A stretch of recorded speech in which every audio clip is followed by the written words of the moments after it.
Welcome everyone to today's Creative Consciousness Retreats webinar, where Marc is going to share with us some of his insights around retreats and some of the things that he's seen over the last decade and a half have really helped to deliver high-end transformation to people.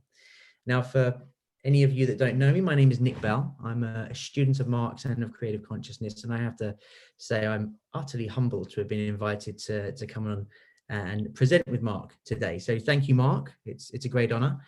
And thank you for everybody who has turned up. Now, Marc's been sending out some emails over these last few weeks, which have been designed to really share his insights and understanding on how retreats operate, what a retreat is really, and what you need to do to educate yourself if you're choosing a retreat to make sure you choose the best one for you. And the feedback that's come in has been incredible. Marc's been messaging me most days saying, wow, I just got 10 more questions about retreats. This is incredible. So we're going to cover some of those questions that you guys have sent in as we go through this conversation, and we're going to get Marc to answer them directly. So if you did submit a question, keep your ears open, because we'll probably get to your question at some point during the conversation. But let me not talk anymore. Marc, welcome. Thank you so much for being with us today. Well, welcome everyone, and thank you so much for everyone watching, sharing your presence. As you will see, I'm always referring to presence because that's one of the most precious conditions we can share as human beings. So welcome to this hopefully very exciting interaction with the questions Nick has prepared for me. Fantastic, fantastic. So we've got a couple of sections of questions, if you like. The first section is you posed some questions through the email communications you've sent out in the last few weeks. And I think it's a really good thing for us to cover those, because they were great questions and they're really commonly asked questions in this space. Now, once we've completed those, there's 5 or 6 of those questions. We're going to move into the specific ones that the guys watching have been sharing with us over the last couple of weeks. So let me start. This is a nice broad question, gives you an opportunity to really express yourself, I guess. What is a residential retreat? Especially in COVID times, residential is like a currency that became rare and therefore very precious. Residential means we are meeting as people 3D live, we are sharing the space. And yes, digital is great. It allows us to communicate and it allows even energy transmission. However, I just came out of another residential retreat I led, and the difference between digital and residential is it's just galactic, so to speak. So residential is the way to go. And in the meantime, when we don't have anything else, well, then let's connect digital, but residential, my favorite, absolutely. Good answer. The difference is galactic. That's incredible. I love that. And I think anyone who's watching this probably has a similar experience. If they're watching this, they have some kind of interest in personal development, personal growth and evolution. And chances are they've been to an event, and chances are they've also studied something online. So I think firsthand, we all get a sense that when we're with the teachers, there's that transference, isn't there? It's not just a collection of knowledge, it's that transference. So, and I can only imagine what 7 or 10 days with you in that kind of setting would be like. So tell us from your perspective and your experience, why are they such powerful vehicles for transformation? See, attending retreats is a lifestyle choice. And based on that choice, literally people's lives are unfolding. Everybody's alive. In everybody's life is things are happening every day, all the time. Now, the question is, what are we using what's happening to us for? Relationship is happening to us, unexpected events are happening to us, business is happening to us, body is happening to us. all these things, what am I using them for? Am I using them for to manipulate my response such that I get the world exactly that it fits my ego and my preferences? Well, welcome to the party. Most people are doing that, but that's exhausting and disappointing because life will never fit. The greater never fits into the smaller. So choosing retreats as a lifestyle means I am going to make a choice that is maybe the most important choice anybody can do in their life. What is it you are basing your response to life every day on? Are you using it in order to grow, or are you using it in order to try to make life the way you want? And if you choose it, whatever happens to you every single moment of your life to grow, you are in an entirely different person because you are in a different context. You're somebody who is starting to look differently, you're somebody who is relating to what's happening to the inside. And that's all then relating to a path of liberation, to a path of transformation. And ultimately your reward will be expansion, peace of mind, opening of heart, and experiencing a connection to the universe, to existence, to God, whatever you want to name it, but you will be connected to the greater. And that is what the retreats that at least I'm interested in are all about.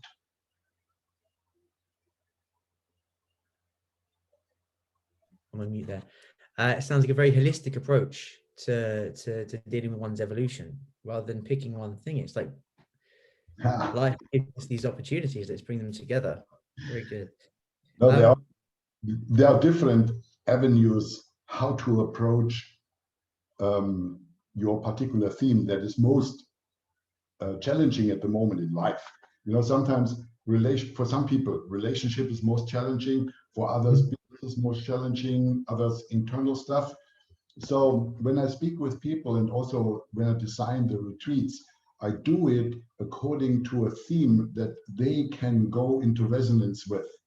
And that's basically my advice to everybody. How do you choose a retreat? You choose it by taking in the information that is available and feel if something in you is kind of a voice calling you saying, that's the one. The ego may scream, oh, we don't have this time, money, all the rest of it. Yeah, but the inner calling. And that's what I call a resonance. And that's the best way to choose a retreat. Wonderful. That leads us quite nicely onto the next question, because, you know, what in your experience are the common mistakes that people make when they're choosing a retreat to go on to? Yeah, the common mistake is that they project their hopes and imagination upon the retreat, and then inevitably they are setting themselves up for disappointed expectations. Yeah? And therefore, it's very important that one feels into the teacher. Yeah, that's the chemistry. Is it a match? Because the retreat theme can be great, but maybe the match, the synchronicity with the teacher isn't. And then no matter how great the words are, you will have a problem. So when you resonate with the teacher, then even the theme doesn't play such a big role. And when the two come together, if the theme is great, if the structure of the retreat is great, and you resonate with the teacher, well, then you have guaranteed a journey of a lifetime in front of you. Wonderful. So teacher resonance, resonating with the theme as well, but also surrendering your expectations. Yeah. I guess that comes with resonating with a teacher, because if someone sees their teacher and they're like, wow, they're inspired and they want to be with them, they feel more comfortable to surrender into the process of that expectation, I guess. So I see why the importance of that is. It makes great sense. So tell me now, what makes creative consciousness retreats so special? I believe there are two things that are important to respond to that question. One is the holistic creation. Look, I'm coming from a wealth of experience that is more than 35 years now. I started myself a long journey of self-discovery over 12 years. including long sequences in monasteries in India and Japan.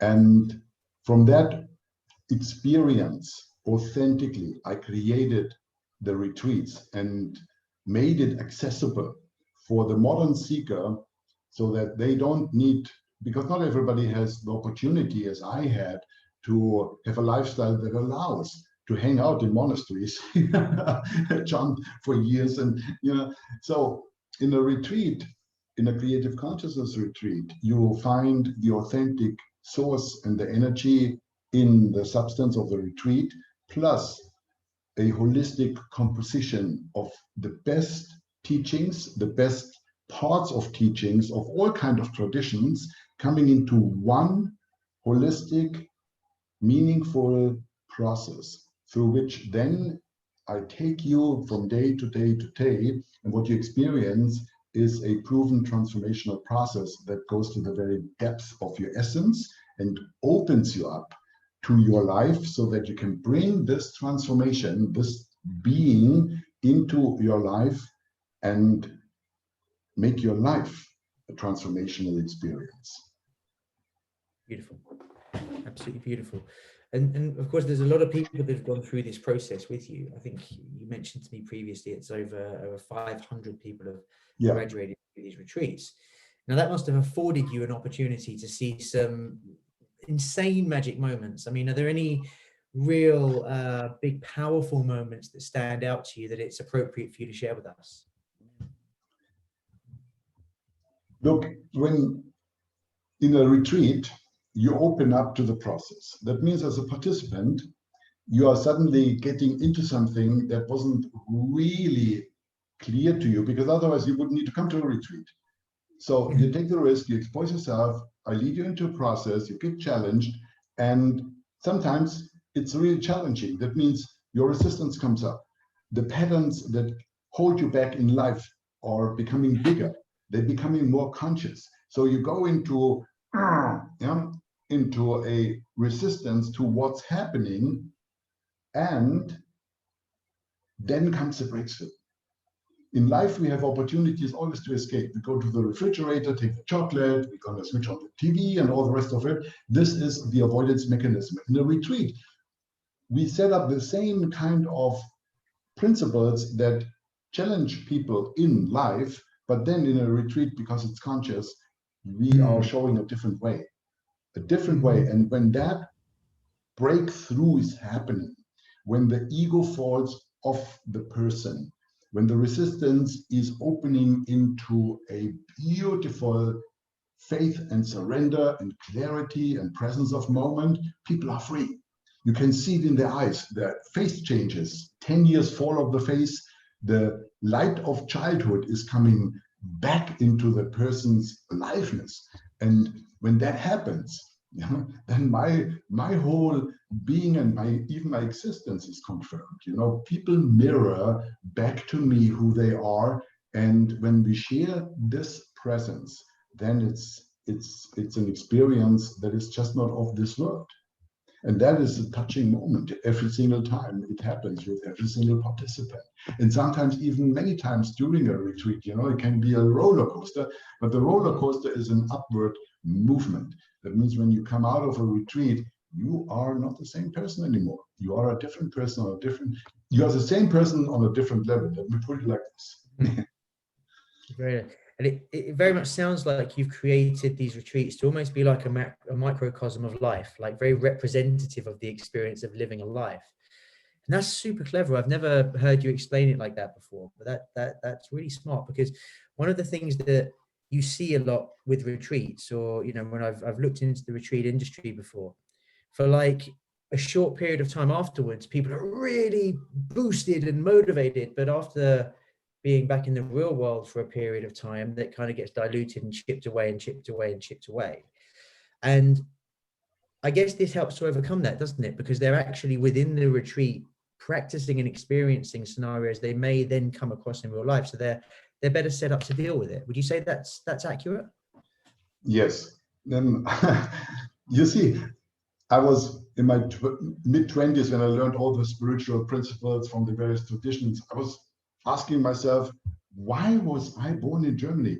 what was the reason for my spirit to incarnate in a German, right? Today I know, because the conditioning I received in Germany and the energy made me able to be super practical, precise and practical. Vorsprung durch Technik. That's the slogan. And this allowed me to really bring down the principles, the highest spiritual principles, into bringing it down to the ground, so people can actually take that and experience a transformation bottom line in their relationship. Because if you go out of a retreat, you are on a flying higher level, sure, but then you get challenged with the same environment that you left before the retreat. Same job, same relationships, same parents, same children, same friends, and same bank account, and all the rest of it. Then your relationship to that needs to be empowered, so that you can now make the changes and bring your world to the same level as you are, not the other way around, that the world drags you down again. No, you bring the world up. And that is what my passion is, to have this spiritual work being down to earth for people, so that they can transform the world, because that's what it's for. That's so important for integration as well, isn't it? I mean, it really feels like the way you describe that, you are bridging profound Eastern ancient wisdom with kind of Western practicality, modern day practicality, which really does help people to integrate into their lives. And I think that's very good. I think it's very nice. It's probably why people resonate with you so well as well, I would say, because we have the two sides of our brain, the logic center, the emotional center. It's like, if you're balancing East and West, it really does address both of those sides. Yeah. Okay, so we have gone over the general questions that I wanted to go over. Thank you so far. It's been very interesting. We've got some specific questions which have been sent in to us over the last few weeks on emails. So again, if your question gets read out, or if it doesn't get read out, thank you guys for sending them in. It's much appreciated. But if your question doesn't get addressed, and we got so many of them, so we apologize if that is the case. But if it doesn't get addressed, and it's something that's really a burning issue for you, please do reach out to Marc and his team, and they'll be able to answer those questions for you. So the first one that I have here, okay, so I'll read it as they've written it. I have never done a retreat. I've had 2 weeks at the Robinson Club though. The animation sessions there were uncomfortable during the first days, so many people and everyone being strangers with each other. How does the warm-up and bonding happen in your retreats, and how long does that take? So again, I think the person saying he went to a retreat, it was very awkward, very uncomfortable with strangers, and like, is that something that you address with creative consciousness retreats? Well, we are very conscious of that, and for some people, it's easy to bond with strangers. For others, it's not. Take it slow in the beginning. We know exactly when the moment comes. We feel it in the group of the participants. When the moment comes, when they are all familiar, relaxed, and then the momentum is picking up. Until then, we keep it safe and slow, so that people can breathe, can adjust, can feel it out with others. And this gentle and safe space makes it possible for everybody in their own pace to find their particular position within the group, and then each one's individuality is honored, and still the bonding is happening to the degree that always in all retreats at the very end, we find the energy of family. Then nobody wants to leave, and many of them are friends for the rest of their lives. Fantastic, fantastic. And with these questions as well, just anyone watching, some of the answers may have already been covered in the previous questions by Marc, but we wanted to honor these actual questions as they've been written. So if it does feel like there's a repetition in what we've already covered, don't worry about that too much. I think it's important to recap these pieces anyway, because they are very important. So second question, Again, I'll read as it's written. I have done quite a few retreats with other teachers. Why would I want to come to yours? Very direct. Very good, very good. There's an old saying, when the student is ready, the teacher appears. Now, it's great today, especially where we can access the world with relatively little problems, to study with several teachers, many teachers. Too many is not so good because it could show a pattern to avoid really going deep with one teaching. So the butterfly spiritual seeker is having sometimes a challenge to reach depth. So to go into resonance with a teacher means simply an aspect in you, the participant, is touched. Some teachers are touching this aspect. Other teachers are touching that aspect. Really, I would say, there's one teacher who touches all aspects in the student, the seeker, the participant. I myself had many, many teachers, and 3 of them were most critical, most important in my own journey. And the resonance principle was always the one that I followed in choosing to go deep with a teacher. So when the resonance is there, there's a reason for it, go for it. So tune into yourselves. If people resonate with you and they feel that they can connect with you, that's their guide. Yep. Yep. Another question. I heard from a friend who's been to one of your retreats that it is quite an intense process. I rather would need a space to gain energy and not to exhaust myself. Is this something I can get from one of your retreats? I know that question, that comes often. It's a little bit of a paradox. On the one hand, yes, you are challenged, yes. And by the way, I need to say that every part of the retreat is attended as an option. That means we are never forcing people to do anything. So when they need a break, then they get honored, and then we include them in the best way with the next section. So there is no stress from our side imposed on the journey of a participant throughout the retreat. We work with energy. The processes are going and opening up your energy field. That means more life energy is going into you. The bottleneck of the contraction of your energy centers, the bottleneck of the contractions of your fears and worries, all of that, mental, emotional, spiritual, physical even. We work with a lot of dancing and with a lot of movements. All is serving one purpose, opening your energy. Therefore, more life energy comes through. And that is why people call it a paradox. They see, oh my God, it's starting at 7 o'clock in the morning with the morning program, and it goes into the evening, sometimes even into the night. And I have more and more energy. I wake up at 4 o'clock, bright-eyed, bushy-tailed, not exhausted, nothing. I don't understand what's going on. And that is why it's so important to know that vitality comes from energy, not from food and not from sleep. There are so many people who get all the food in the world and have all the sleep in the world, and they are on a very low level of energy.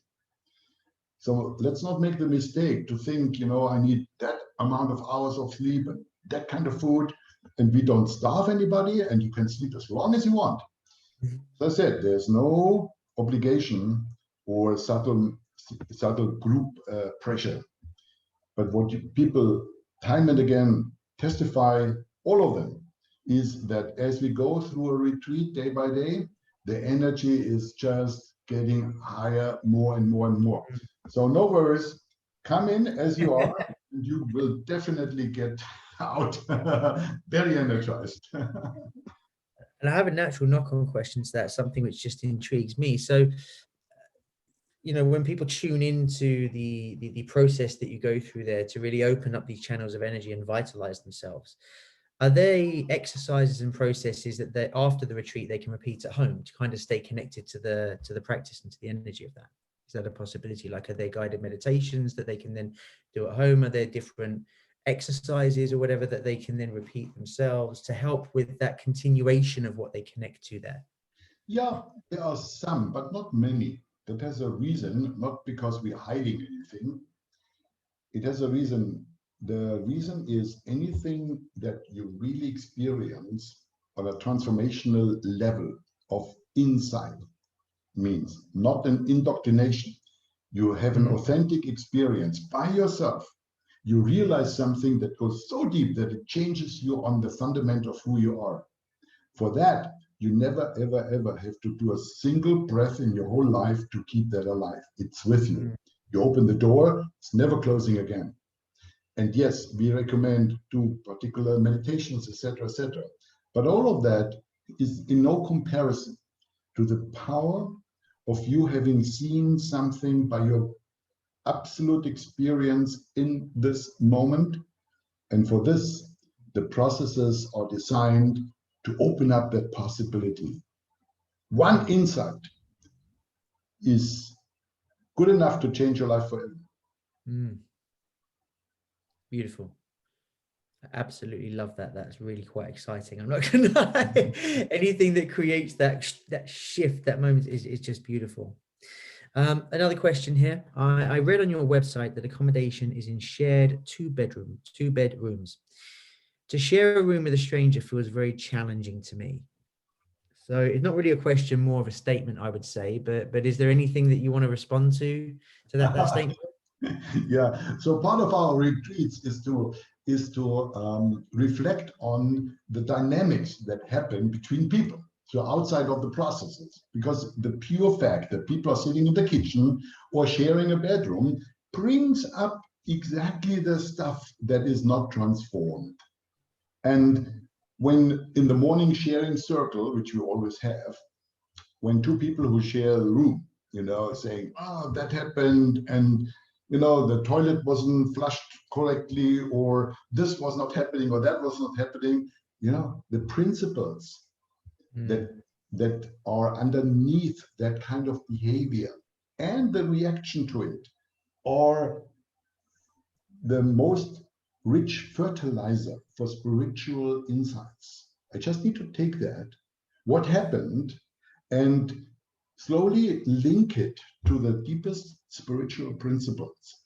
And it's always such a profound insight that the conversation and the reaction and the little argument in the shared room, was the most important thing to cause a breakthrough in the meditation when we are there.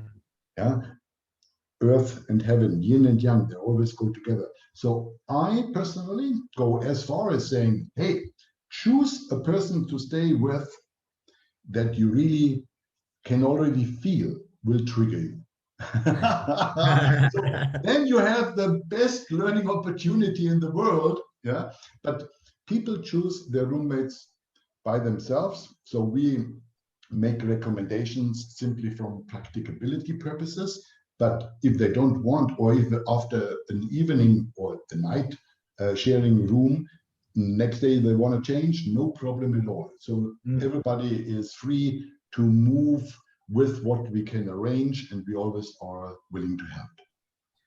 It's a great teaching tool, though, isn't it? Tuning people into the fact that triggers are nothing bad. They're actually an amazing gift, a signpost to the work that we need to do. That's such a beautiful thing. People often avoid these triggers, bury their heads in the sand with them. But also, it's lovely to hear that if you're on the retreat and you need to retreat back to your room or just to be private by yourself, that's a possibility and an option as well. It feels like everything's very much an invitation. Would that be accurate? Yeah, that's my principle. I don't use the retreats in order to create soldiers. That's not the principle. The principle is to open up opportunities in such a way that people are daring, generating the courage to step in, make the experience, extract the learning, and find something that is gold, and then take it back home. Stunning. Absolutely stunning. We have our next question. Are you offering or are you intending to take any mind-altering substances of any description during the retreat? What kind of substances? Mind-altering substances. Oh, if we recommend that people do that? Is that part of the retreat? Are there going to be any substances, any chemicals, anything like this, plant medicines, drugs, whatever they may be? Look, we get high on consciousness. You know, that's our thing. We get high on consciousness, high on life. And when people are needing medication, yeah, even if it's also if it's psychoactive like SSRIs, antidepressants, or whatever, they need to report it to us prior to the retreat. Maybe they are in therapy, then we need an okay from the therapist. So we take it very responsible. We are fully aware of everything, and in principle, so we don't give drugs, right? That's not what we do. And if people need that, what is from the medical professional prescribed, of course, that's never a problem to cater for that. That the care is being taken care of and our awareness is on that. Other than that, everybody makes their own choices. Of course, we are not allowing anything illegal to happen, but we recommend try the ultimate drug without any side effects, consciousness. Get high on that and then see if you need anything else. Lovely. The good thing about that is there's an abundant amount of consciousness. Like you're never going to run out of it. Exactly. Endless supply. Endless supply. Our next question. You and your organization, Creative Consciousness, have a reputation for powerful transformation trainings that are 2, 3, or 4 days.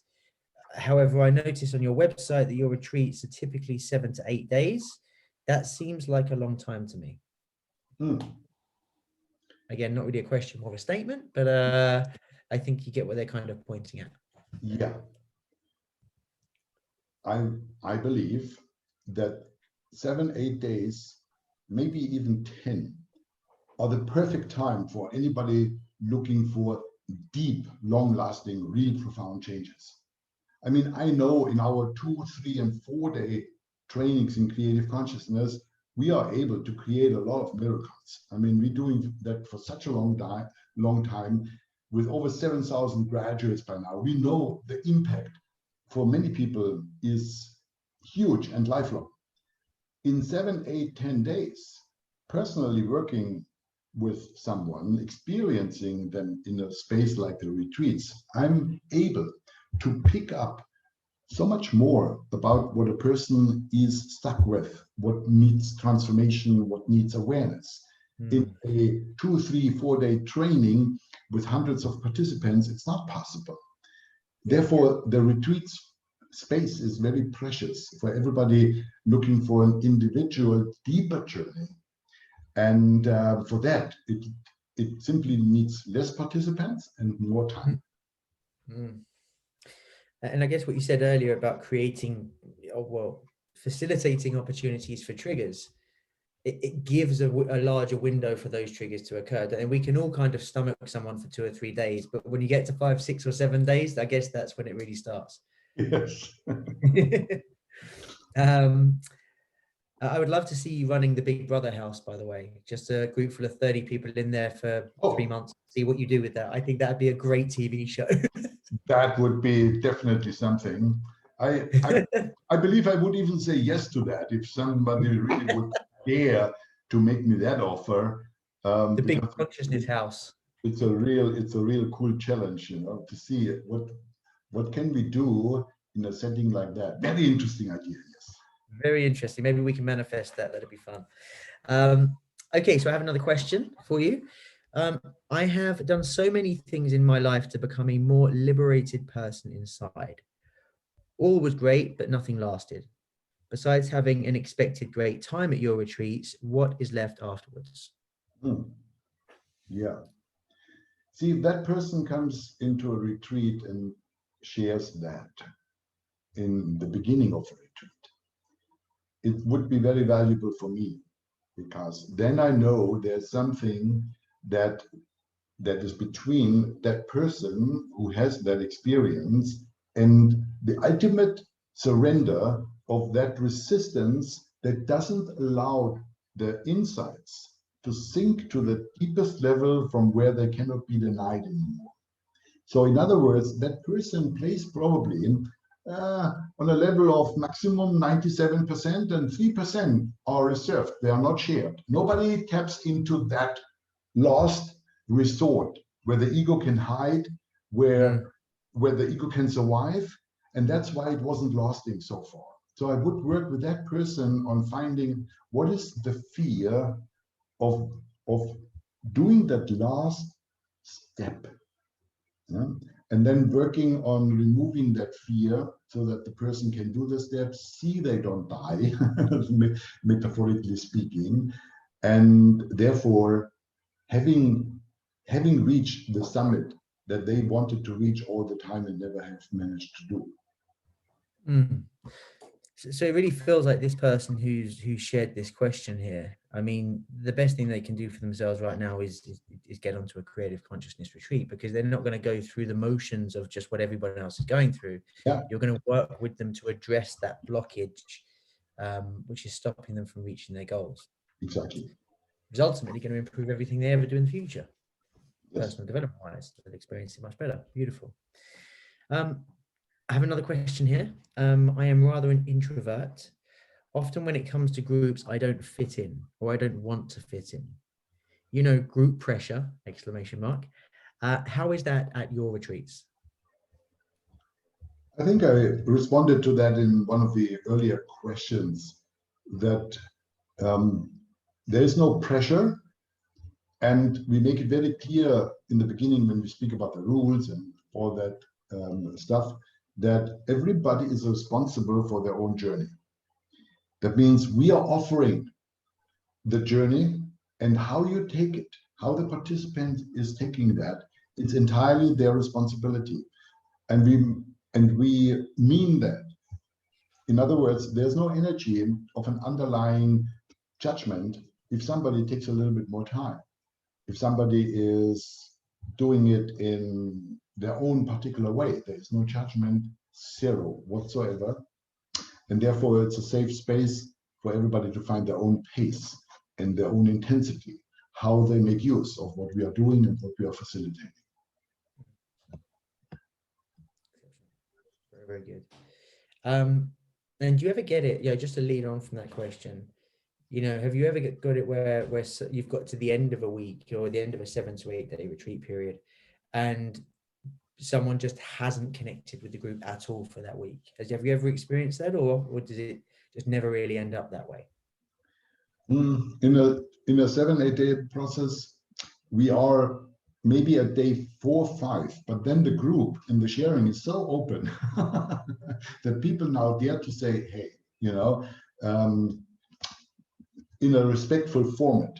We have developed formats that are respectful, however, allow for ultimately being honest and straight with someone without transmitting any judgment or bad energy. So people would share in the group, you know, that their experience of how it's being with that particular participant. How is it, what do I experience in being in the presence of someone who doesn't open up?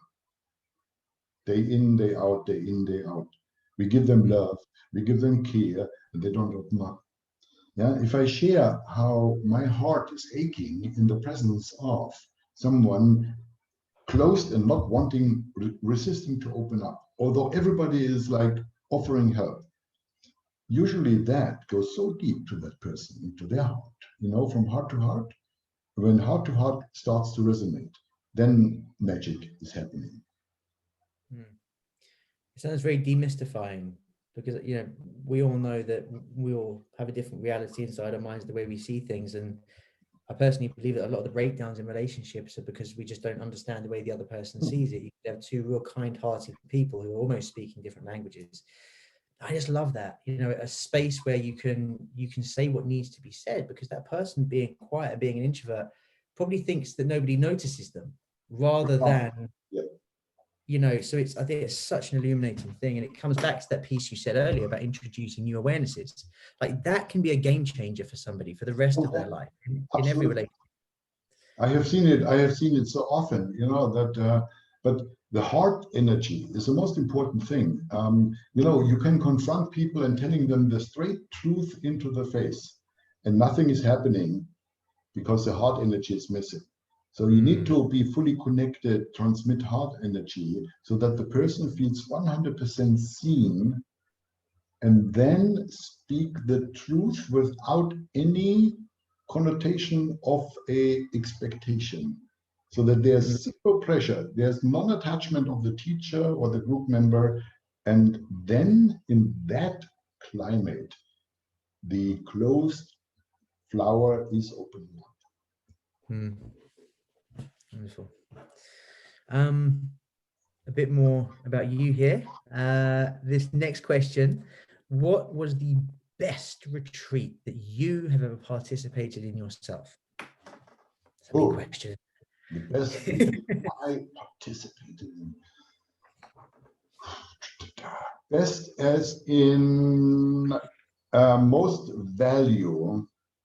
That is my best, my definition of it. It was a 6-day retreat in San Francisco. I must have been 27 at that time. And it was such an outrageous, crazy experience. I couldn't believe day 2 that where I was and that I actually decided to do that. I had resistance written all over my face. But I flew from New York to San Francisco, paid a lot of money, so I was too stingy to say no, I quit, and my pride also wouldn't have allowed that. But then when the breakthroughs started to happen, because I started then to see what's really going on, who I am, and I haven't seen that before. And it made so much sense. Now I understood why my relationships didn't work out the way they did, and I could make like, whoa, if they would not have been so outrageous in what they ask of us and what they did, I would have not gotten the value. So yes, that would have been, no, that was my best retreat. Amazing. It sounds like it was one of those turning points in your life as well. And yes, it was. They stick with us, don't they? They really, really stick with us. Okay, I kind of like this question. I'm intrigued to see how you answer this.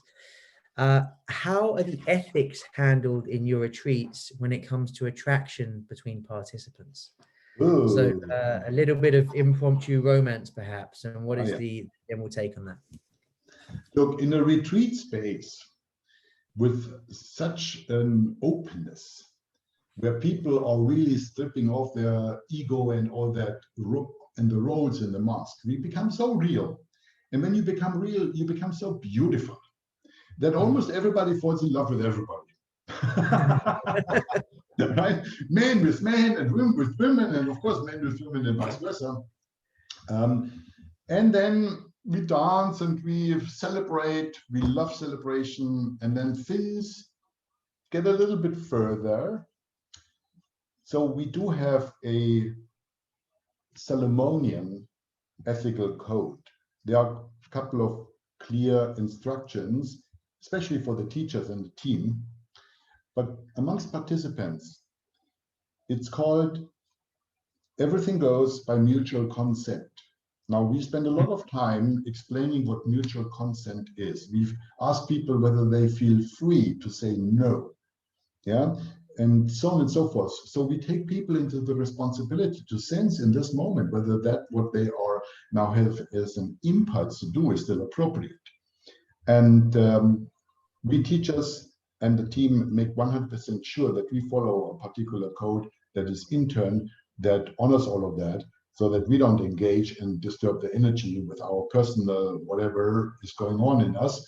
And we manage amongst the participants in this context of mutual consent, and that works.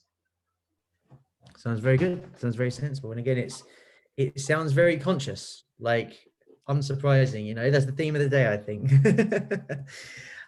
Okay, now we're on our last question shared. So last but certainly not least.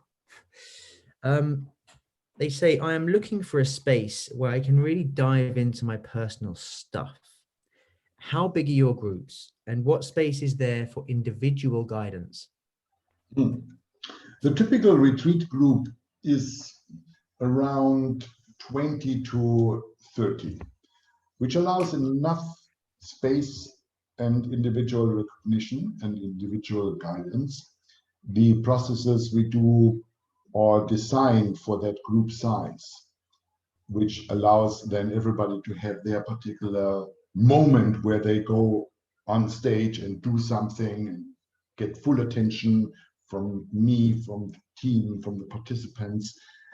So only when we would grow and go bigger in the group size, I would need to redesign the format. But it's not expected in 2021. And so I can guarantee the individual attention and guidance is absolutely available and offered in our retreats.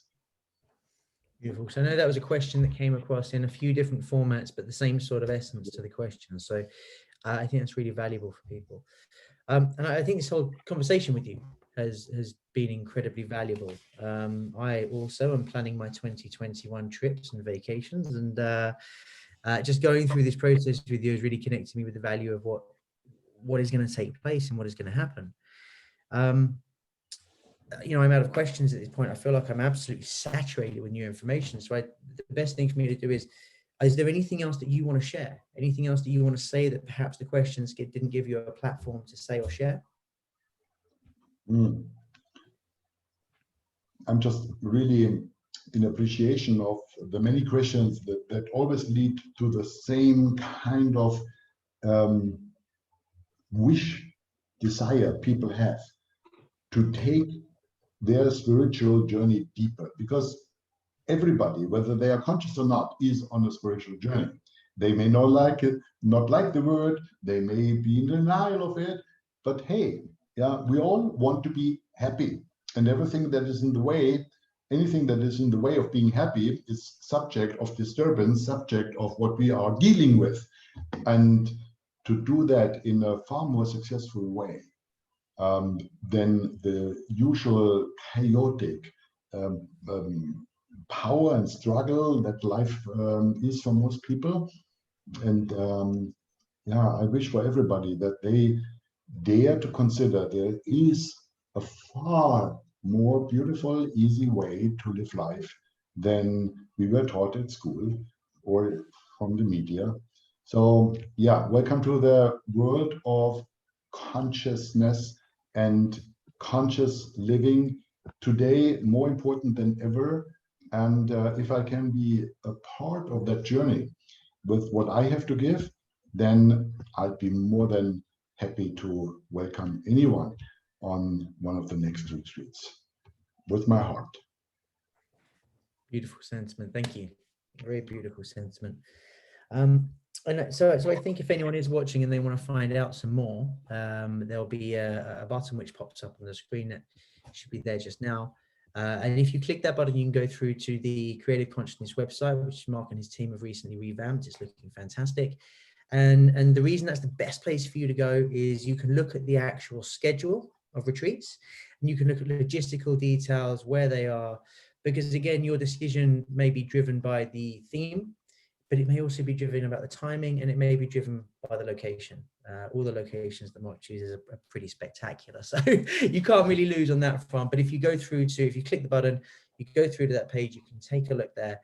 And then I know that when you're in there, if you have any questions whatsoever about retreats, rather than holding it back, reach out. I know Marc and his team are always really keen to dissolve any challenges or barriers which may stand between you and this experience and this evolution. So don't be shy, reach out to the team, let them know where you are. I think if you connected to what I've connected to through this, you can probably see that Marc's big passion here is being present for that transformation and facilitating that. So if you're ready for some transformation and ready to switch your life up, then this feels like a pretty good place to start. Marc, thank you for interviewing you. And thank Really you for having me and having facilitated that.